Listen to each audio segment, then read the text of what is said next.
एक तांत्रिक समाधि में लीन है। उसी समय जोर जोर से चिल्लाते हुए एक औरत उसके सामने आती है और कहती है, तांत्रिक बाबा, मुझे बचा लो।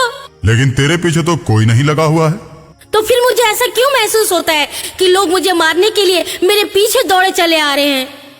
पिछले जन्म में तूने बहुत से लोगों को मार दिया था, जिसके कारण वो आत्माएं इस जन्म में भी तेरा पीछा कर रही हैं। बाबा, इनसे बचने का कोई तो उपाय होगा। इस दुनिया में कोई भी समस्या ऐसी नहीं है जिसका समाधान न हो।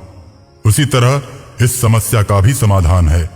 बाबा, मैं बहुत परेशान हूँ, मेरी समस्या का समाधान बताइए। इसके लिए तुमको सबसे पहले डायन बनना होगा। डायन बनने के बाद जो भी आत्माएं तुम्हारा पीछा कर रही हैं, उन सब को तुम अपने बस में कर लोगी, और जो जी में आएगा वो तुम उनसे करवा सकती हो। लेकिन डायन बनना इतना आसान नहीं है। डायन बनने के लिए कठिन दौर से गुजरना पड़ता है। अमावस की हर काली रात को तुम्हें 2 बच्चों की बलि देनी होगी। जब तुम लगातार 21 बच्चों की बलि दे दोगी तो शैतान तुम पर खुश हो जाएगा और तुम डायन बन जाओगी। तुम्हारे अंदर 100 शैतानों की ताकत आ जाएगी। मैं डायन बनने के लिए अब कोई भी काम करने को तैयार हूँ। ठीक है, अमावस की रात को बच्चों को लेकर तुम मेरे पास आना। ओम फट स्वाहा, ऐसा कहकर बाबा हवन में घी डालता है। अब तुम यहां से जाओ, अति शीघ्र चली जाओ। औरत वहां से चली जाती है। कुछ ही दूर जाती है, तब तक आत्माओं की आवाज उसे फिर सुनाई देने लगती है। वो परेशान होकर अपने घर में जाकर सो जाती है, लेकिन उसे वहां भी नींद नहीं आती। बार बार अज्ञात आत्माएं उसे परेशान करती हैं। वो मरना चाहती है तो वो आत्माएं उसे मरने भी नहीं देती। आखिर ये फुलमतिया को हो क्या गया है? हमेशा अनाप शनाप बकती रहती है, अजब गजब हरकतें करती रहती है। लगता है इस पर भूत प्रेतों का साया है। अब वो औरत सोचती है कि अगर मुझे इन आत्माओं से मुक्ति पानी है तो मुझे बाबा के बताए हुए काम करने ही होंगे। और ऐसा सोचकर औरत गांव में बच्चे खोजने के लिए निकल पड़ती है। वो खेलते हुए बच्चों को पकड़ पकड़ कर तांत्रिक के हवाले करने लगती है और गांव से बच्चों के गायब होने की सूचना दूर दूर तक फैल जाती है। फुलमतिया पागलों जैसी हरकत करती है, इसलिए उस पर कोई शक नहीं करता। फुलमतिया बच्चों की बलि देती जाती है। उसके पीछे लगी हुई आत्मा और भी कष्ट देना शुरू कर देती है। फुलमतिया को ऐसा महसूस होता है जैसे उसके बदन पर कोई जोर जोर से मार रहा है। फुलमतिया चिल्लाने लगती है, फुलमतिया, तू क्यों इतनी जोर जोर से चिल्ला रही है? रात को सबकी नींद खराब हो जाती है, कोई भी सो नहीं पाता।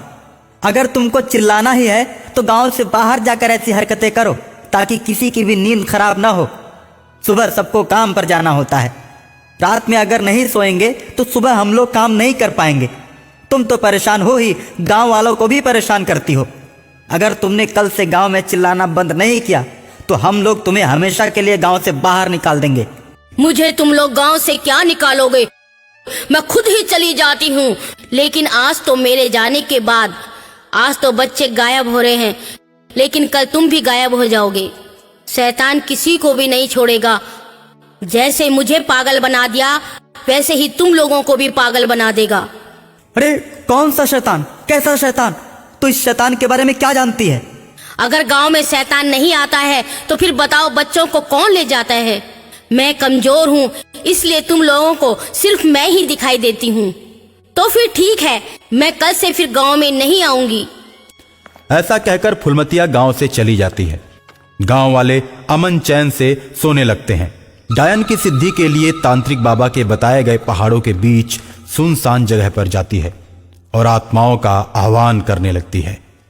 तांत्रिक बाबा के बताए हुए मंत्र का जाप करने लगती है। उसकी साधना रंग लाती है और धीरे धीरे एक एक करके उसके सामने शैतान प्रकट होने लगते हैं। तांत्रिक बाबा के मंत्र से वो सभी शैतानों को अपने बस में कर लेती है, क्योंकि वो अब तक 20 बच्चों की बलि चढ़ा चुकी थी। सबसे बड़े शैतान को खुश करने के लिए उसे अब 21वें बच्चे की तलाश थी। 21वें बच्चे की बलि देते ही वो सिद्ध डायन बन जाती। अब फुलमतिया ने गांव में जाना छोड़ दिया था, इसलिए उसका बच्चे हासिल करना मुश्किल हो गया था। एक दिन दैवी शक्तियों से भरा हुआ एक बच्चा उसके सिद्धि स्थल की तरफ अपने आप चला आता है। उसके पूजा के सामान के साथ खेलने लगता है। पूजा के सामान को जैसे ही वो इधर उधर बिखेरता है, फुलमतिया चली आती है और कहती है, तुम तो बहुत ही प्यारे बच्चे हो, लेकिन नटखट भी हो। तुमने मेरे पूजा के सामान को खेल खेल में ही नष्ट कर दिया। आंटी आंटी, मैं तो बच्चा हूँ, मुझे तो कुछ ना कुछ खेलने के लिए चाहिए ही। तुमने तो खिलौने रखे ही नहीं है, तो मैं क्या करता। आंटी मुझे भूख भी लगी है, कुछ खाने को हो तो दो। इतनी सुनसान जगह में परिंदा भी पर नहीं मारता। तुम कैसे आ गए? लगता है दाल में जरूर कुछ काला है। आंटी नहीं, मैं तो भटकता भटकता खेल खेल में यहाँ चला आया। मेरे मम्मी पापा मुझे खोज रहे होंगे, लेकिन मुझे भूख भी तो लगी है। मुझे कुछ खाने के लिए दो, फिर मैं वापस घर चले जाऊंगा। बेटा, जब तूने मुझे आंटी कह दिया तो 2-4 दिन मेरे साथ रह ले, फिर अपने घर चले जाना।